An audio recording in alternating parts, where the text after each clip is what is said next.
अक्षय जी, आप अब जिस तरह की फिल्में आप कर रहे हैं और इसके साथ माशाल्लाह दाढ़ी भी थोड़ी पकी हुई दिखाई दे रही है। ये तो मैं काली करके आया हूँ। Salt and paper look. हाँ, बट अपने फिल्मी करियर को आप कैसे पैन होता हुआ देख रहे हैं 5 साल बाद डाउन द लाइन? क्या सोच रहे हैं? 5 साल बाद खैर it's too far away for 5 years for me to understand कि मैं कहाँ तक जाऊंगा। पॉलिटिक्स? नहीं, पॉलिटिक्स तो बिल्कुल नहीं। बस मैं फिल्में बनाना चाहता हूँ क्योंकि यही मुझे आता है। मैं पढ़ा लिखा ज़्यादा नहीं हूँ, तो इसीलिए मैं फिल्मों में काम कर रहा हूँ। आपकी स्टोरी बहुत इंस्पायरिंग है। तो मैं फिल्मों में काम अरे बाबा, तेरा अलग है, तू इंजीनियर है ना, इसीलिए मैं फिल्मों में काम कर रहा नहीं हूँ। इसे मैं अपनी बात कर रहा हूँ। मैं पढ़ा लिखा नहीं हूँ और कोई ले नहीं रहा था काम के लिए। फिल्म वाले कह रहे थे आ जाओ, तुम आ जाओ, तुम कर लो फिल्में। But I have to say this is one industry where I've seen that आपकी क्वालिफिकेशन क्या है वो मैटर नहीं करता है, आपका टैलेंट कितना है वो मैटर करता है। ऑब्वियसली, क्योंकि स्क्रीन पे दिखना है और उसमें No, कोई मुझे आपको एक बात बता। पैसे लगाएगा नहीं अगर आप करिश्मा नहीं है, आप में एक्स फैक्टर नहीं है to But pull off. qualification, I'm talking about even as a director, even as a filmmaker, anyway, it's not about your degree or how much you've studied or how much knowledge you have, it's how much talent you have. But आज मैं जानना चाहता हूँ कृति जी, आप engineer बनी लेकिन फिर आप फिल्मों में कैसे आई? मतलब क्योंकि सर बहुत बार होता है कि कई लोगों को अपना पैशन जो है वो ढूंढते ढूंढते ही टाइम लग जाता है। तो वो भेड़चाल होती है। मैं साइंस में बहुत अच्छी थी, मैं स्टूडियस थी, मेरी मॉम फिजिक्स प्रोफेसर है। सो आई ऑलवेज फेल्ट कि okay I am good at science, क्या कर सकते हैं, मुझे मेडिकल नहीं करना है, okay let me go for engineering. Software engineering कर लेती हूँ, कंप्यूटर साइंस अच्छा लगता है, कुछ पता नहीं सॉफ्टवेयर इंजीनियर क्या करता है। But I had not found my passion. I think when I started modelling and that happened by chance in my life, when I started doing ads, I felt I enjoy the process of shooting. Hindi मुझे ऐसा लगा, Hindi okay. जब मैं modelling करना शुरू हुई तब कुछ एड्स करने के बाद मुझे ऐसा लगा कि अरे मुझे कैमरा के सामने मजा आ रहा है, या ये थोड़ी बहुत एक्टिंग जो है ये करने में मुझे मजा आ रहा है। सो आई थिंक बहुत लोग ऐसे होते हैं जिनको अपना पैशन पता ही नहीं होता है। हाँ, ये बात और है। वो ढूंढते अरसा निकल जाता है पैशन पता करने में कि कहाँ क्या करना क्या है जिंदगी में।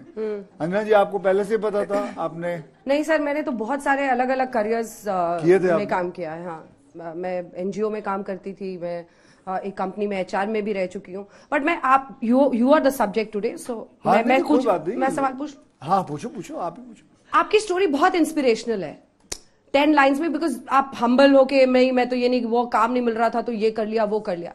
बट बॉलीवुड के बाहर का होकर वहां पर आप दोनों ही जगह बनाना बहुत मुश्किल बात होती है, और आपकी वीडियोस लोग बच्चे देखते हैं, प्रभावित दिखते हैं। अपनी स्टोरी अगर अक्षय कुमार को बतानी हो तो आप कहां से कहां तक उसे ले जाएंगे? क्योंकि आपकी जुबानी बाकी लोग बताते हैं कि भैया सुबह जल्दी उठ जाते हैं, शाम को, और उन्होंने यहां पर काम किया, पहले वहां पर किया।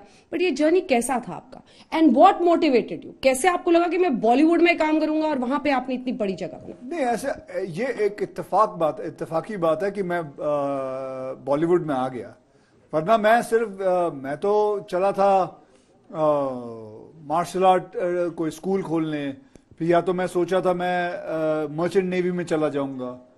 ऐसा कुछ सोचा हुआ था मैंने। लेकिन जैसे इन्होंने बताया, पता नहीं था कि इस फिल्म लाइन के अंदर ये तो एक दिन किसी ने देख लिया मुझे, बोला बेटे तुम लंबे चौड़े हो, मॉडलिंग क्यों नहीं करते हो? ये मुझे नहीं, चौड़े नहीं बोला था बट लंबे तो बोले लंबे चौड़े बेटे तुम मॉडलिंग क्यों नहीं करते हो? तो मुझे तो ये भी नहीं मालूम था मॉडलिंग होती क्या है। तो मैं बोला क्या करना है? तो मुझे बोला कि आ जाओ, कल आ जाओ 11 बजे।